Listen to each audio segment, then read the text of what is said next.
پہلے جنگ عظیم کا واقعہ جاننے کے لیے آپ ہمارے ساتھ اس سفر میں شامل ہو، جب ہم اس واقعات میں گہرائی میں ڈوبتے ہیں جنہوں نے پہلے جنگ عظیم کو جنم دیا تھا، اور اس بات کو یکجا کرنے کی کوشش کر رہے ہیں کہ واقعی یہ سب کیسے شروع ہوا۔ اس ویڈیو میں آپ اتحادیوں اور تناؤ کے اس پیچیدہ جال کے بارے میں جانیں گے جو پہلے جنگ عظیم کا مرحلہ طے کرتا ہے۔ 20ویں صدی کے اوائل میں یورپ میں قوم پرستی عروج پر تھی۔ بہت سے ممالک اقتدار اور وقار کے لیے کوشاں تھے۔ اس کی وجہ سے فوجی اخراجات میں اضافہ ہوا اور مسلح افواج کی تشکیل، تناؤ اور دشمنی کا ماحول پیدا ہوا۔ اس کے ساتھ ساتھ سامراج بھی ایک بڑا عنصر تھا جس میں یورپی طاقتیں دنیا بھر میں کالونیوں اور وسائل کے لیے مقابلہ کرتی رہی۔ اس کی وجہ سے علاقوں اور تجارتی راستوں پر تناؤ اور تنازعات پیدا ہوئے، جس سے کشیدگی میں مزید اضافہ ہوا۔ اتحاد کے نظام کا بھی جنگ شروع ہونے میں بڑا ہاتھ تھا۔ دو اہم اتحاد فرانس، روس اور برطانیہ پر مشتمل ٹرپل ایٹلانٹک اور جرمنی، آسٹریا ہنگری اور اٹلی پر مشتمل ٹرپل الائنس تھے۔ ان اتحادیوں نے ذمہ داریوں اور وعدوں کا ایک پیچیدہ جال بنایا جس نے تنازعات کی صورت میں ممالک کے لیے غیر جانبدار رہنا مشکل بنا دیا۔ اس کا مطلب یہ تھا کہ دو ملکوں کے درمیان ایک چھوٹا سا تناؤ تیزی سے ایک وسیع جنگ کی شکل اختیار کر سکتا ہے جس سے زیادہ ممالک متاثر ہو سکتے ہیں۔ بلکان خاص طور پر ایک غیر مستحکم خطہ تھا جہاں بہت سے مختلف نسلی اور قومی گروہ آزادی اور خود ارادیت کے لیے کوشاں تھے۔ سربیا کی قوم پرستوں کے ایک گروپ کے ہاتھوں آسٹریا ہنگری کے تحت کے وارث آرچ ڈیوک فرڈیننڈ کے قتل نے جنگ کو شروع کرنے والی چنگاری فراہم کی۔ آسٹریا ہنگری اس قتل سے مشتعل ہو گئے اور سربیا کو الٹیمیٹم جاری کیا جس پر سربیا نے عمل کرنے سے انکار کر دیا۔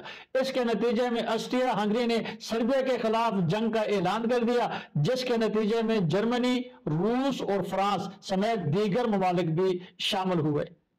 صورتحال تیزی سے قابو سے باہر ہو گئی جس میں زیادہ سے زیادہ ممالک شامل ہو گئے۔ بیلجیم پر جرمنی حملے کے نتیجے میں برطانیہ نے جرمنی کے خلاف اعلان جنگ کر دیا اور جلد ہی یہ جنگ یورپ کے کئی حصوں تک پھیل گئی۔ اتحاد کے پیچیدہ نظام اور یورپی طاقتوں کے درمیان بڑھتے ہوئے تناؤ نے ایک بہترین طوفان کھڑا کر دیا تھا جس نے جنگ کو تقریباً ناگزیر بنا دیا تھا۔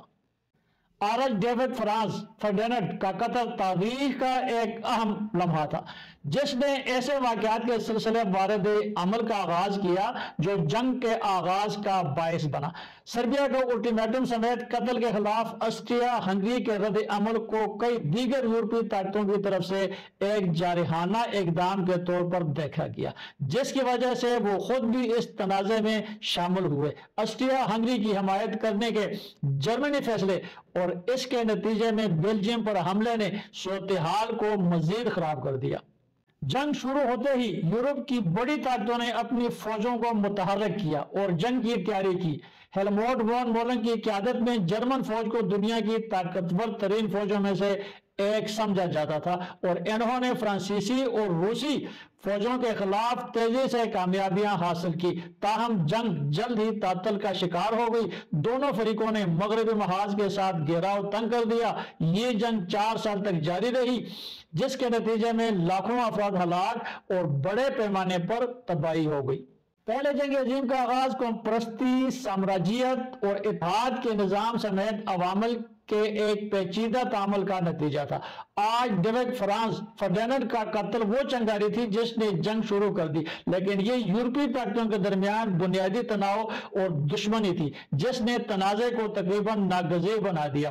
جیسا کہ ہم تاریخ کے اس اہم لمحے پر نظر ڈالتے ہیں، ہم دیکھ سکتے ہیں کہ کس طرح یہ عناصر آپس میں گتم گتا ہو کر ایک کامل طوفان پیدا کر دے جو عالمی تاریخ کا دورہ بدل دے گا۔